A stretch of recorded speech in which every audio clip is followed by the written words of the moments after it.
Good morning. Good morning, sir. Assalamu alaikum. Walaikum assalam. یہ برطانوی فوج کے ریٹائرڈ میجر جیفری لینگلینڈ ہیں۔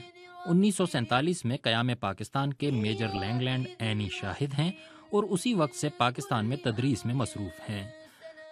لیکن میں خوشی تھا کہ میں پاکستان آرمی میں، کیونکہ مجھے معلوم تھا کہ پاکستان میں بہت زیادہ ڈیفیکلٹیز مشکل ہوگا۔ تقسیم ہند کے وقت میجر لینگلینڈ پاکستانی فوج کے ساتھ منسلک ہو گئے تھے۔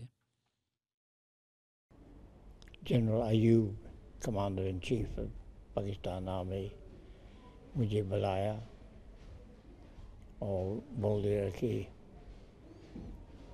ہم کو چاہیے تھا کہ 3 سال آپ کو دے دیں گے، نہیں جانا چاہیے انگلینڈ، آپ پاکستان میں رہنا چاہیے۔ اور وہ بول دیا کہ ایسا آپ آئے، ایسا لوگ ہونے چاہیے پاکستان مدد دینے کے لیے۔ سن 80 کی دہائی میں ایک بار میجر لینگلینڈ کو پاکستان میں اغوا بھی ہونا پڑا، لیکن اس کے باوجود نہ تو اس وقت اور نہ ہی اب تک انہیں پاکستان کو اپنا گھر بنانے کے فیصلے پر کوئی پچھتاوا ہے۔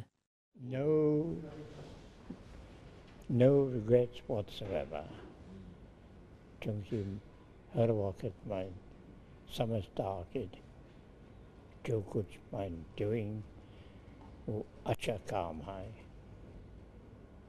مدد اچھی طرح دیتا ہے۔ آج بھی 2000 میٹر سے زائد بلندی پر واقع وادی چترال میں ان کا اسکول آس پاس کے لڑکے اور لڑکیوں کے لیے معیاری تعلیم کا ذریعہ ہے۔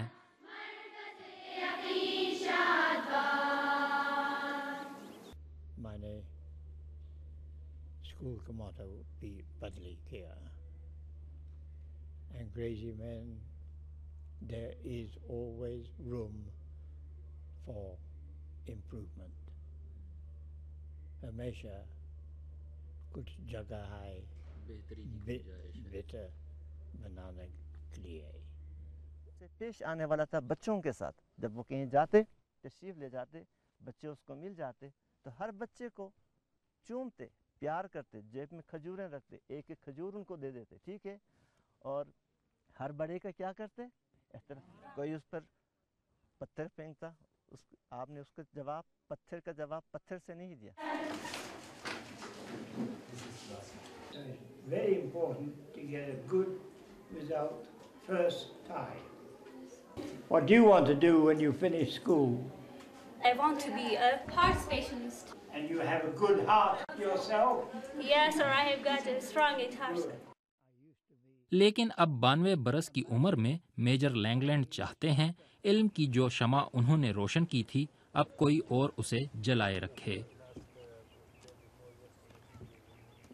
جانشین اور اسکول کے لیے وسائل کی تلاش آج بھی میجر جیفری لینگلینڈ کو متحرک رکھے ہوئے ہے۔